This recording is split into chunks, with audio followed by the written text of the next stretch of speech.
Okay, so for the try it, we have our standard form and we want to write it in slope-intercept form. So we're going to draw our line down that equal sign.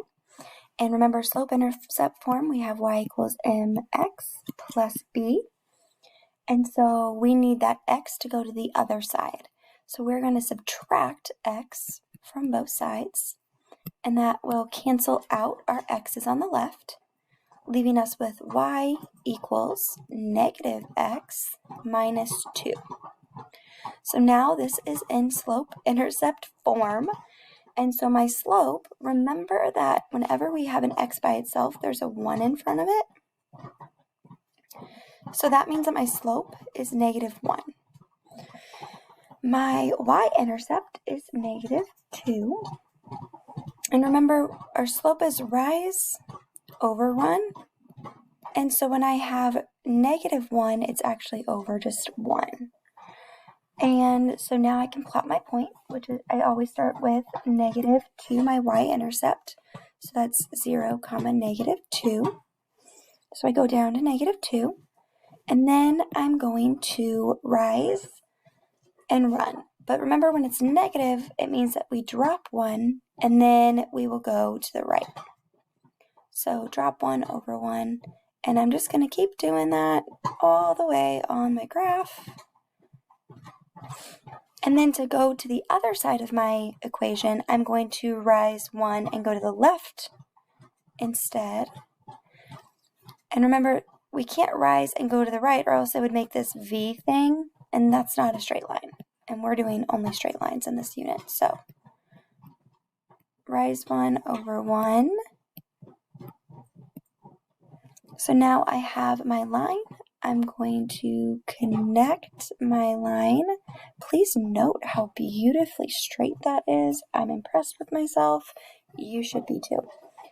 And we know that this is correct because well, first of all, our slope was negative. So when we read the graph from left to right, it looks like it's going downwards. So if we had like a little skier here, they'd be going down the hill. And so we know that that is negative, and so we know that we did it right. So at least it's going in the correct direction.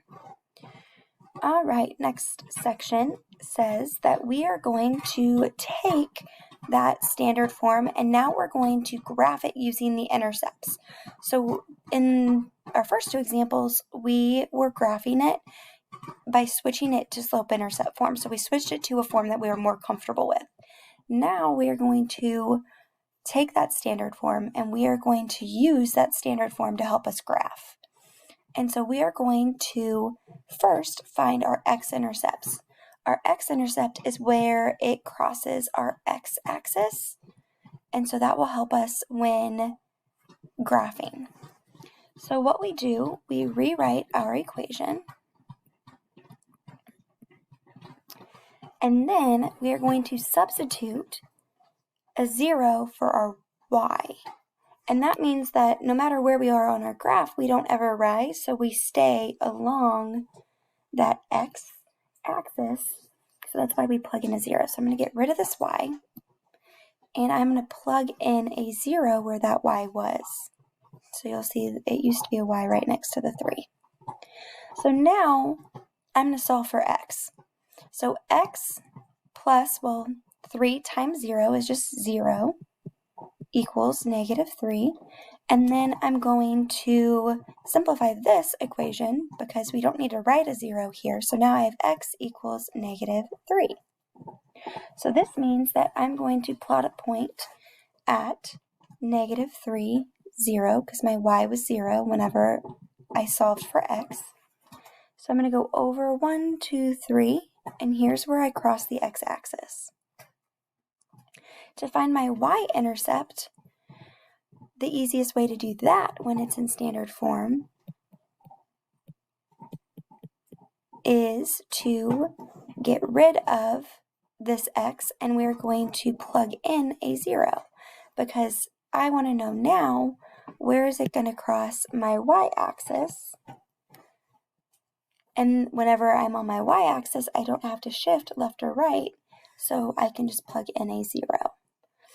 So now I'm going to solve for my y variable. Well, to simplify the equation, I don't need to write this 0, so I have 3y equals -3.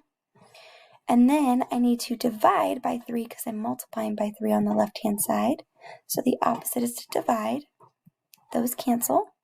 And I have y equals -1. So now I'm going to plot the point 0 because I plugged in 0 for x. -1 was my y. So now I'm going to go down to -1 on my y-axis. And then I'm going to connect those points with my graph. So that is the line, and that's how we graph a standard form line without having to change it to slope-intercept. So now I want you to graph this one on your own, and then you'll check your answers with mine in the next video.